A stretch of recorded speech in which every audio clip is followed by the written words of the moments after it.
escritor. Estamos aquí pues con un escritor, poeta del estado de Puebla, Manuel Espinosa Zainos. Es un gusto y un honor poder platicar con él el día de hoy sobre su labor como escritor, sus orígenes, qué opina sobre el contenido que actualmente la gente lee, y pues quién mejor que se presentación que él. Buenas noches. Buenas noches, Pashti Gatsenes, Pashti Gatsenes, Tamachuna, Tangalia, Pachacate, Royaume, Pasima, Oxispoy, Manuel Hassan. Muchas gracias a ti y a tu público también por la invitación. No, al contrario, es un honor para nosotros el poder entrevistarlo y conocer un poco más de usted, o mucho. Muchas gracias, me encantado. ¿Cómo fueron sus inicios, maestro? ¿Cómo se dio usted cuenta de que le gustaba la poesía, de que le gustaba escribir? Bueno, pues fue hace muchísimo tiempo. Yo tuve un primer contacto con la poesía cuando iba en mi cuarto año de primaria, con un poema de Pablo Neruda que se llama Los Enemigos. Me gustó mucho, me llamó mucho la atención, pero no me volví a acercar con la poesía hasta la secundaria, donde hacían concursos de poesía en mi escuela, entonces yo siempre me anotaba para declamar. Entonces empecé a leer poemas de poetas clásicos, ¿no? Becker, Pablo Neruda mismo, ¿no? Que pues a mí me gustaban, Mario Benedetti, y me empezó a gustar, pero no escribía. Fue hasta en el bachillerato cuando me animé a escribir poesía, pequeños versos. Más tiempo atrás, desde la secundaria, de por sí escribía yo como escriben los jóvenes, ¿no? Un verso, una carta a su novia, a su amigo, a su mamá, le escribe algún pensamiento. Yo escribía muchas cosas de esas, siempre, pero no entendía muy bien lo que es la poesía, porque en la secundaria, en el bachillerato, llevan literatura, pero pues te dan una pincelada, pero en realidad no aprendes a hacer poesía. Me costó mucho trabajo entender la palabra metáfora, ¿no? Porque hay muchas cosas que no quedan claras, y eso lo aprendí después. Entonces, yo no estudié una academia de literatura, una escuela de escritores, sino más bien aprendí en el camino, viendo cómo se hace el pan, o viendo cómo trabaja un carpintero. Es como tú aprendes a hacer un mueble, viendo cómo trabaja el panadero, es como tú aprendes a hacer pan. Entonces, pues leer poesía me ayudó para empezar a escribir también. Quiere decir que es usted empírico, como dicen, el camino se fue enfocando y agarrando, digamos, las herramientas o las técnicas para poder escribir poesía. Soy autodidacta. Exactamente. Sí, en este país sabemos mucha gente que no tenemos una universidad, que no venimos de una academia, pero que nos dedicamos y hacemos muchas cosas. En mi caso me dedico a hacer radio, aprendí también a hacer radio en la práctica, llevo 28 años haciendo radio. Aprendí también a escribir poesía en la práctica, ¿no? Después entendí y supe que hay todo un movimiento desde hace muchos años a nivel nacional de escritores en lenguas indígenas. Otros compañeros ya han escrito ya en su lengua, ¿no? Hoy hay gente que hace teatro, hay gente ahora que hace novela, hay ahora personas que hacen poesía. Entonces, nuestras lenguas están de alguna manera floreciendo con este trabajo que estamos haciendo. Entonces, yo leyendo también a ellos que ya habían hecho camino, que ya habían de alguna manera transitado, que ellos ya se habían enfrentado a la hoja en blanco y escribir un poema y plasmar un texto ahí. Yo solamente estoy siguiendo el camino que ellos ya trazaron desde hace muchos años, ¿no? Entonces he aprendido de ellos también, leyendo a otros escritores indígenas, leyendo a escritores pues universales también y escritores no indígenas. Es como yo aprendí a escribir. Por lo que nos comenta, denoto que para para aprender a hacer poesía, lógicamente la práctica, ¿no? Como dice usted, pero es importante leer. La lectura es importante, es muy importante, te tienes que nutrir, ¿no? Conocer otros autores, cómo hacen, cómo manejan. Y hay un momento en que llegas en que estás, esto tiene ciertas figuras retóricas, esto tiene, la metáfora en este poema está aquí, vas aprendiendo, ¿no?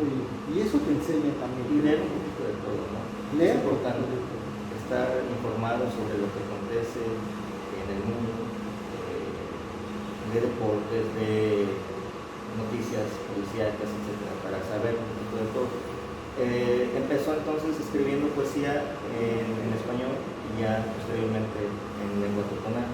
Pues sí, porque en las escuelas que yo estudié, en la primaria, en la secundaria, en el bachillerato, no había, no me educaron en mi lengua materna, ¿no? Y lo poco que tuve de la universidad tampoco era en lengua materna, entonces todo era en español. Pero yo fui educado en una lengua que no es mía.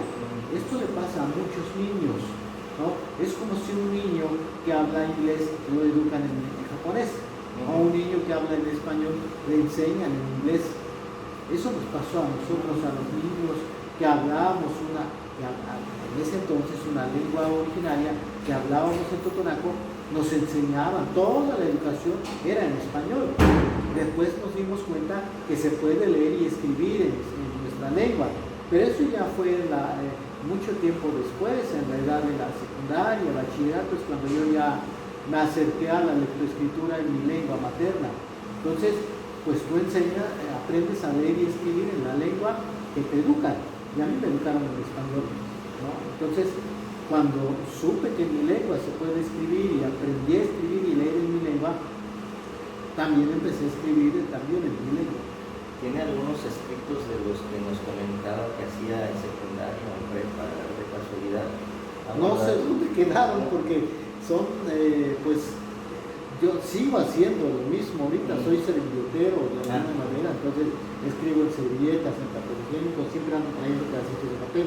Ahora que ya tenemos celular, pues puedes hacer una nota ahí de algo que quieras escribir, pero de aquellos años, pues no, porque yo nunca pensé algún día publicar un libro, nunca pensé algún día escribir para un suplemento, para una revista cultural. No pensaba en eso, y tampoco pensaba que iba a tener presentaciones y que además la gente le gustara lo que hacía. Yo escribía porque me gustaba, ¿no? Entonces dicen que todos somos escritores alguna vez, todos en algún momento hemos escrito algo, pero la diferencia conmigo es que le seguí. No fue como algo pasajero, sino que fui haciéndolo hasta llegar. Ahorita sigo aprendiendo, ¿no? Siempre veo mis textos y siempre digo que quiero seguir mejorando. Siempre, digamos, sus escritos eran al principio para usted. Ya después, me imagino que las circunstancias se dieron y fue dando sus escritos a un público. Sí, es que fue muy interesante, porque para esto siempre tiene que haber gente que te impulsa, que te ayuda, que te anima, instituciones, de alguna manera. En algún momento, Culturas Populares, a través de Gerardo Pérez Muñoz en Puebla, me motivó. Es un luchador social, que hay mucho tiempo ha trabajado en el impulso a nuestra lengua y cultura. A él en Puebla sí le reconozco este trabajo, de las pocas personas que han hecho este trabajo de impulsar, y a mí me impulsó.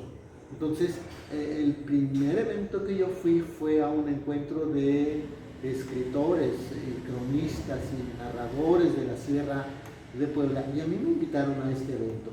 Y yo ya tenía algunos textos y me los llevé, y después me siguió invitando, ¿no? En Puebla, y en algunos festivales de lengua y cultura indígena, que en ese entonces hacía Culturas Populares.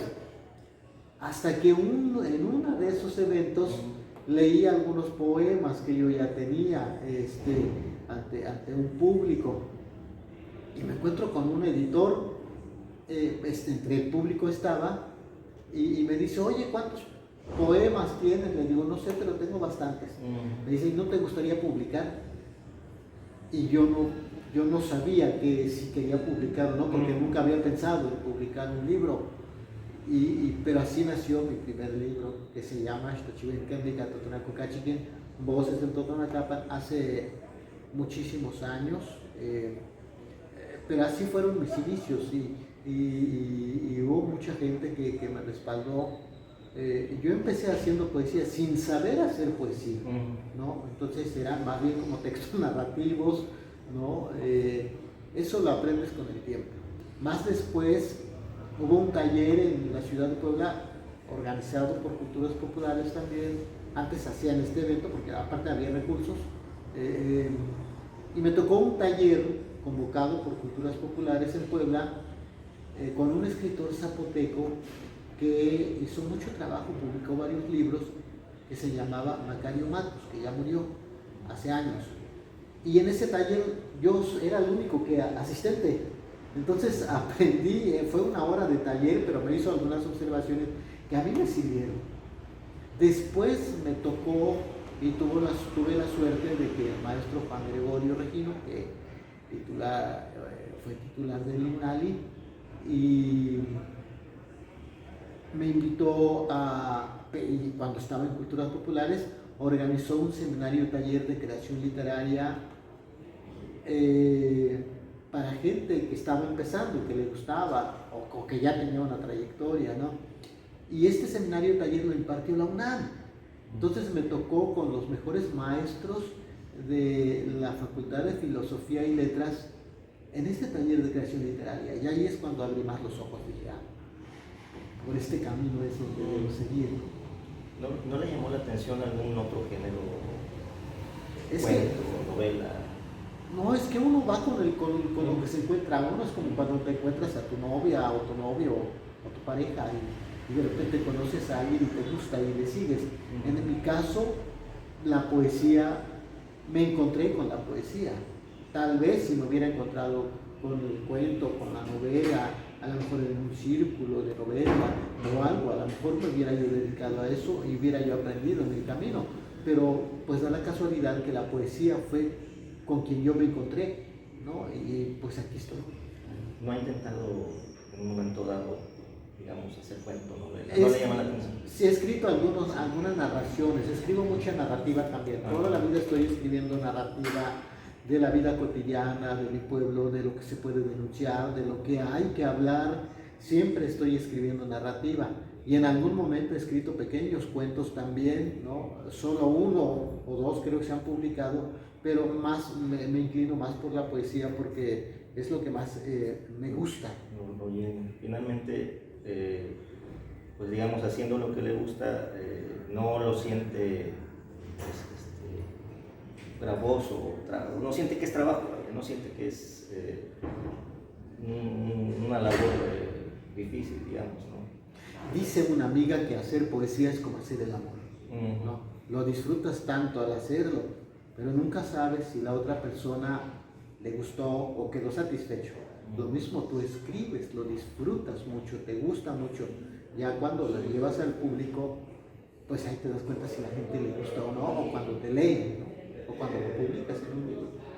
La técnica que ocupa entonces no hay una técnica formal. Usted, digamos, decía, trae papeles, escribe donde sea, ya después los organiza y va armando algo, ¿no? O dependiendo de ¿cómo se inspira? Pues hay hora, hay tiempo, depende de lógicamente depende de sus experiencias, ¿no? También me he dado cuenta en el camino que la inspiración, la musa, el muso o el muse no existe. En realidad cualquier trabajo, texto literario, es trabajo. No es como una varita mágica y se me va a aparecer la musa o el muso y ahora voy a escribir y mágicamente va a salir un texto. Es trabajo, ¿no? El 90% es trabajo. Entonces, a lo mejor tienes una idea, que yo quiero escribir sobre algo bello que se me ocurrió en este momento, allí lo escribo, lo atrapo, pero después tengo que sentarme a trabajar, a pensar, ¿no? Yo soy muy nocturno, me gusta mucho escribir en la noche y muy solitario. Cuando estoy con alguien no puedo escribir y muy temprano tampoco puedo escribir. Siempre es muy tarde es cuando yo estoy solo, a altas horas de la noche es cuando ya elaboro un texto, ¿no? Y ya digo, ya esto ya está listo para ser publicado o para mostrarlo. El proceso de escribir, aunque le guste, es difícil, o ya digamos que lo hace con los ojos cerrados, por decirlo así. No, a mí me gusta, en realidad me gusta, en realidad es un trabajo constante, no es como, hay muchos escritores que yo respeto mucho, que hay gente que escribe y se queda con la primera versión y dice, ya quedó. En mi caso no, yo siempre le estoy cambiando, le estoy poniendo, incluso hay poemas que ya tengo publicados, así que pude haberle puesto esto y le pude haber quitado esta figura o esta imagen, ¿no? Entonces siempre estoy como, dicen que la mejor poesía o el mejor poema es el que nunca se termina de escribir. Sigues escribiendo, sigues mejorando, ¿no? Entonces es un trabajo constante. Después del libro que nos comenta que publicó cuando se encontró al editor entre el público asistente, ¿qué fue lo que siguió? Pues siguió presentaciones, había que llevar el libro en algunos espacios, pero ocurrían cosas que a mí me desmotivaban, porque yo me empezaron a invitar a algunos encuentros de escritores que ya tenían muchos años, que ya habían trabajado, que habían ido a muchos talleres, que ya sabían, o gente que venía de una academia de literatura, y pues la gente los recibía muy bien, los conocían además, y la gente le aplaudía o hablaba bien de su trabajo. Y para mí todo era silencio, no pasaba nada, no ocurría como, no me decían está bien, tampoco me decían está mal, era como X, ¿no? Porque a mí me faltaban muchas cosas, entendí que este es un camino y hay que caminar siempre, ¿no? El asunto es no desmotivarse, sino insistir. En mi caso ha sido así, insistir, seguir, y las cosas solito van llegando. Nunca he buscado un reconocimiento, un premio, nunca escribo un poema pensando, ay, voy a ganar mucho dinero, por eso quiero mucho reconocimiento, muchos premios, por eso voy a escribir un poema o un libro. No, las cosas tienen que llegar si es que llegan algún día, o lo que me ha sucedido, pues ha sido porque es el momento, ¿no? Ni antes ni después.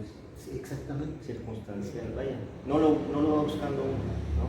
Finalmente, como dicen, las cosas llegan por sí solas cuando deben ser, ¿no? Así es trabajo, hay que seguirle. Yo me he encontrado con jóvenes, ¿no? que de repente me dicen, es que quiero un premio, es que quiero una beca, una convocatoria, y yo les digo, primero trabaja. Tiene que haber disciplina. Sí, tiene que haber disciplina, es algo constante. No puedes decir, pues ahorita lo voy a hacer y lo dejo para mañana, ¿no? No, es un trabajo constante, es constancia siempre. ¿Considera que sacrifica algo por hacer esto? Pues no, porque lo disfruto, ¿no? En realidad hay trabajos que sí hay que trabajarlo y entregarlo, ¿no? Sobre todo cuando tienes alguna beca, pues entonces sí te ponen metas o te pones metas que tienes que cumplir. Es difícil, porque la poesía no es como, ahorita voy a escribir 20 poemas y lo tengo que entregar en un mes, pues trabajas bajo presión. Y un texto literario bajo presión es complicado, ¿no? Porque la creatividad no tiene que ser presionado, esto tiene que nacer, tiene que disfrutarse, es como hacer el amor, ¿no? Entonces,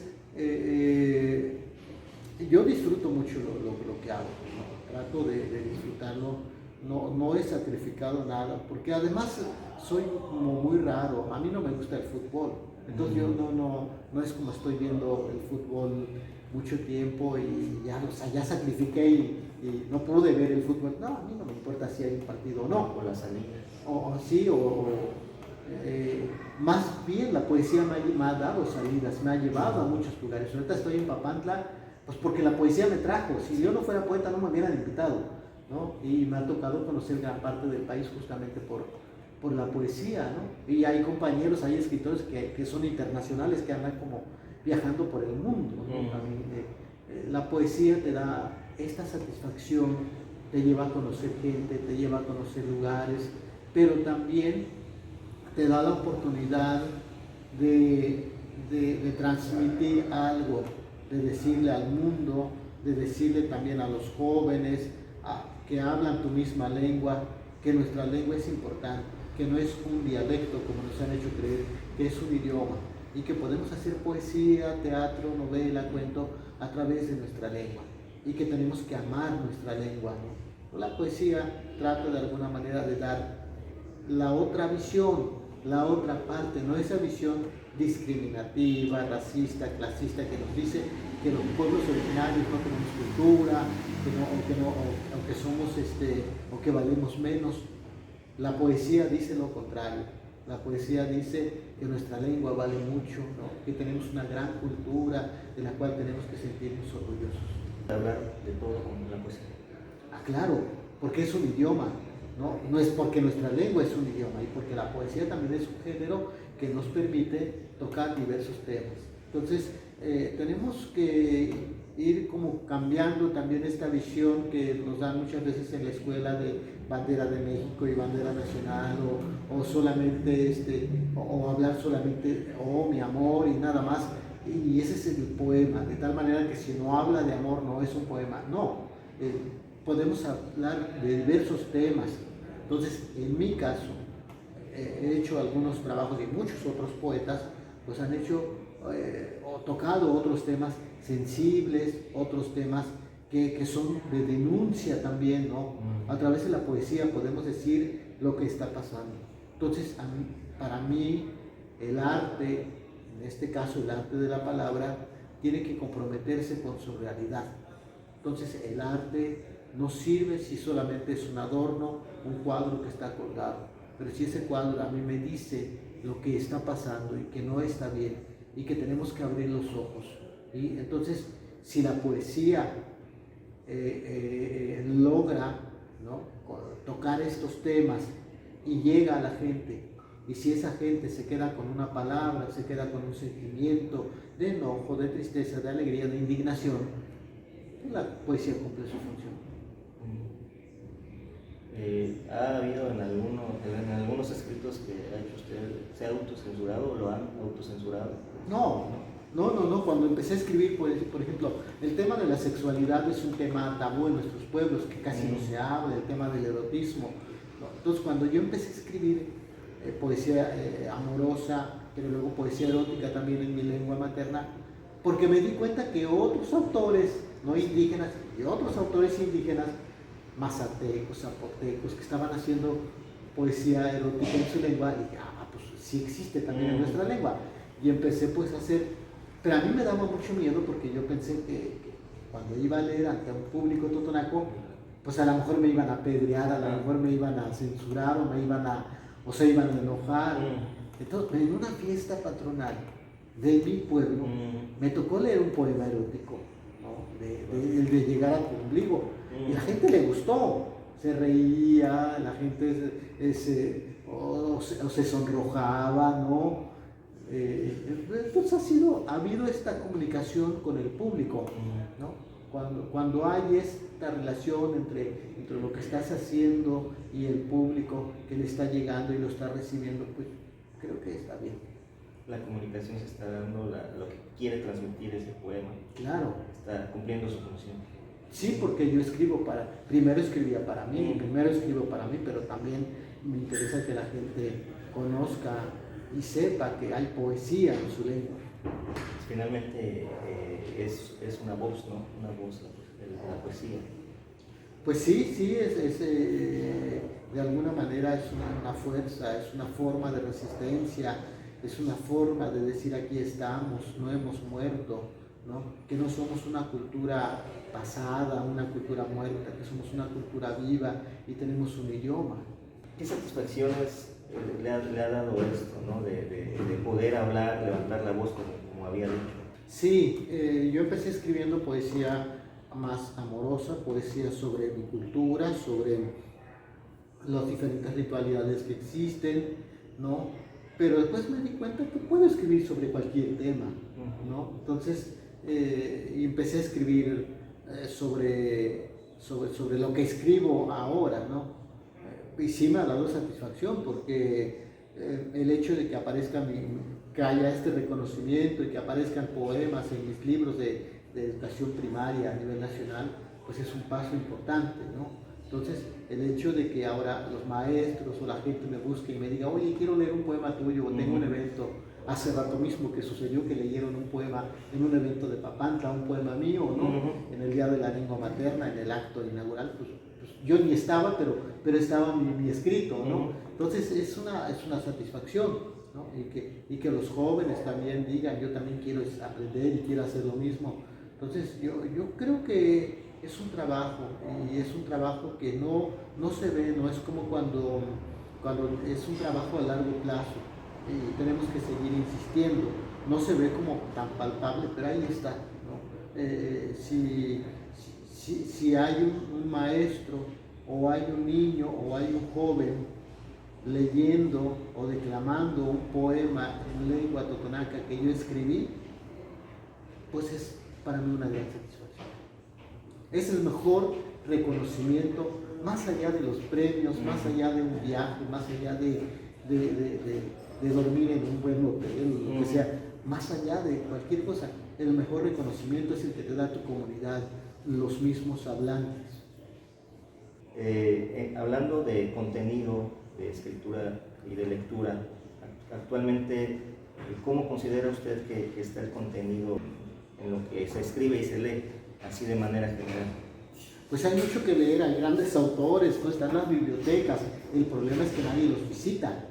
Ahora los niños, la mayoría de los jóvenes, pues están pegados al celular, ¿no? Ni siquiera, no solo los libros, no solo hablamos de los grandes autores, de los grandes libros, de las grandes bibliotecas, sino no solo eso se está abandonando, sino también las grandes bibliotecas de nuestra comunidad, las bibliotecas vivientes, que son nuestros abuelos, que son nuestros padres, nuestras madres, ¿no? En lugar de escucharlos, muchas veces muchos de nosotros nos sentábamos alrededor del fogón y alrededor del fogón pues nos contaban las historias, los cuentos, el origen de la vida, nos contaban sobre los ratones que hacen fiesta cuando hace un niño, nos contaban sobre el ritual del nacimiento, sobre el ritual de colgar el cordón umbilical, nos contaban sobre los ciclos de la luna y la influencia que tiene en el desarrollo del ser humano. Muchos conocimientos, el cuento del hombre flojo, ¿no? que habló con el gavilán, ¿no? El hombre que vivía solo y que se juntó con su perrita. Todas estas historias maravillosas que existen, que son parte de nuestra riqueza lingüística, nos contaban, ¿no? Con nosotros. Pero no había televisión, no había celular, ahora ya no. Ahora los niños ya no se sientan alrededor del fogón con sus papás, con su abuelito. Ahora los niños y las niñas se sientan primero enfrente de la tele. Pero ahora ni siquiera eso, ahora se sientan con el celular, ¿no? Aplastando la pantalla y se está perdiendo esta comunicación y se está perdiendo esta riqueza cultural porque ya no escuchamos, ¿no? Hay estas bibliotecas vivientes, ¿no? Nuestros abuelos, nuestras abuelas son los libros de la comunidad porque ellos son los que nos enseñan, de ellos aprendemos muchos conocimientos y si no los escuchamos pues se está perdiendo. Pero también está ocurriendo que también los otros libros, las bibliotecas que están ahí tampoco visitamos porque ahora todos nos informamos a través del celular y mucho de lo que viene ahora nos educamos a través del meme, ¿no? Ahora las tareas es de copiar y pegar, ya ni siquiera leemos el libro, ahora el internet hace tu tarea, ni siquiera investigamos, no vamos a la biblioteca y no comprendemos, solamente copiamos y entregamos y ya ni siquiera supimos qué copiamos y qué dice, pero ya lo entregamos y ya con eso justificamos. Entonces, pero hay mucha información que viene en internet que no es información verdadera, que no es información verídica. También hay mucha información falsa, mucha información que muchas veces es tiene otros fines, ¿no? Entonces yo creo que sí tenemos que acercarnos a los libros, yo creo que sí a los niños, en lugar de darle un celular, hay que darle un libro. Hay libros para niños maravillosos, hay libros para niños diseñados para los niños, ¿no? Que si no lo pueden comprar porque son muy caros, si pueden ir a la biblioteca y acercar a los niños, y los niños van a estar muy felices. El papá que tiene dinero y que puede comprar estos libros y que no quiere enseñarle a esos niños ya es un problema. Pero muchas veces estos libros también se vuelven inaccesibles. Sí. Yo he visto libros en forma de cochecitos, he visto libros que en la portada le pones el dedo y sale un animalito, sale un conejito ahí. Libros muy bonitos, libros en tercera dimensión, que abres el libro y se forma todo un castillo, un paisaje maravillosos que para los niños es divertidísimo y les encanta, para los que apenas están aprendiendo a leer sus primeras frases, para los que ya te pueden leer un libro completo. Hay muchos libros para niños muy bonitos. El problema es que son muy costosos, son muy caros. Entonces tiene que haber todo un programa, no solo un programa de lectura ahí, sino que tiene que haber cómo hacemos que estos libros lleguen a las comunidades, que sean accesibles, que lleguen gratis, ¿no? Que no necesariamente tiene que ser pues como comprado, porque muchas veces en nuestras casas no hay, y muchos de nosotros crecimos sin una biblioteca en casa. Yo no tenía una biblioteca en casa, yo no tenía libros en casa, porque era más importante un plato de frijoles, porque era más importante comprar una tortilla que comprar un libro, ¿no? Entonces, ¿cómo hacemos que esto sea accesible? Pues las bibliotecas, pero no las bibliotecas fantasma, sino que tiene que ser todo integral, ¿no? Formar un círculo de lectura, formar talleres de lectura, talleres de creación literaria, ¿no? Muchas cosas para que pueda funcionar. Así nada más, así no funciona. Las propias escuelas, ¿no? Sí. Que con el programa de lectura que hubo hace algunos años, ¿no? Que todas las escuelas se formaron de bibliotecas escolares, ¿no? Y bibliotecas de aula que se ocupan. Bueno, yo soy docente, me atrevería a decir que no todas se ocupan. Y los maestros tienen que leer, no todos leen, también tienen que acercar a los niños a la lectura, ¿no? De cómo haces algo atractivo, tienen que ser creativos, tiene que haber formas de que para el niño sea atractivo leer ese libro y que lean lo que ellos quieran leer, que no se les imponga, ahora van a leer esto porque a lo mejor a mí no me gusta este libro, ¿cómo me van a obligar a leer algo que no me gusta? Tienen que empezar a enseñarle a leer algo que sí le gusta y que le sea divertido. Tiene que ser didáctico, tiene que ser otra forma de jugar leyendo. Es como ponerles un menú, ¿no? Está esto, ahora escoge y lo que más te agrade. Y de ahí puede inclusive a alguien gustarle la poesía como usted, a alguien más el cuento, el cómic, etcétera, etcétera. Pues tenemos que formar lectores, tenemos que formar creadores, ¿no? Muchos de nosotros nos formamos de la nada, ¿no? Y tenemos que seguir leyendo, seguir mejorando nuestro trabajo. Pero si a un niño, a un joven lo acercas desde muy pequeño, pues te va a facilitar más las cosas, ¿no? Por lo que comentaba hace ratito, ¿ha usted visitado el CAI? Sí, cómo no, es maravilloso. Creo que es un buen ejemplo de lo que podría repetirse en muchos lugares. Yo decía aquí que no, me decía alguien durante la presentación, es que yo no hablo la lengua, no aprendí, ya no me enseñaron. Bueno, pero ustedes tienen en Papantla un centro de las artes indígenas y además tiene una escuela de lenguas y tiene una escuela, una casa de la palabra Florida, donde pueden aprender a hacer poesía. Entonces ya si tú no quieres aprender la lengua y es tu problema, pero ahí está, hay facilidades que no todos los pueblos tienen. Allá en la sierra yo no conozco que haya una escuela de lengua totonaca o una escuela de lengua náhuatl ahí permanente, no se impulsa. Entonces aquí lo tienen, una escuela de creación literaria que es la Casa Florida o la Casa de las Flores, para que la gente pueda escribir poesía en su lengua. Eso es maravilloso, no hay en los pueblos eso. Entonces es un gran ejemplo de lo que podría hacerse en otros lugares, ¿no? Y que la gente también se interese y vaya y aproveche esto que hay. Somos afortunados y finalmente si tenemos las herramientas y no las utilizamos, pues vaya. Es que esto tiene que ser en práctica. De nada sirve que los presidentes municipales estén parando allá en otros municipios y digan, estoy celebrando el Día de la Lengua Materna, pero si no haces nada y no se refleja en estas acciones no hay todo este trabajo, de nada sirve, ¿no? Entonces, tiene que verse en la práctica. Hace rato decía algo muy importante nuestro amigo José López Tirso, lingüista, con mucha experiencia, muy joven, lo que decía: tenemos que pasar de preocuparnos, tenemos que empezar a ocuparnos, ¿no? Realmente. Entonces, tenemos que dar ese paso. ¿Cuántos libros tiene publicados usted? 4. Cuatro. 4, tengo varios libros que no se han publicado, ¿no? Pero tengo 4 libros publicados. El último libro es el que presenté hace un mes, justamente aquí en Papantla, el 21 de enero, que se llama Nituhuantonitlán, Nada es Perverso. Es el 4.º libro, ¿no? Y muchas antologías, suplementos. Pues muchas gracias por este tiempo que nos dedicó a los espectadores de Universo Lector, y pues buen viaje de regreso, maestro, y lo esperamos pronto. Muchas gracias, y les recomiendo el libro para que lo busquen. Este libro se llama Nituhuantonitlán, se llama, dice Nada es Perverso. Entonces es un libro maravilloso que trae pues muchos poemas muy bonitos.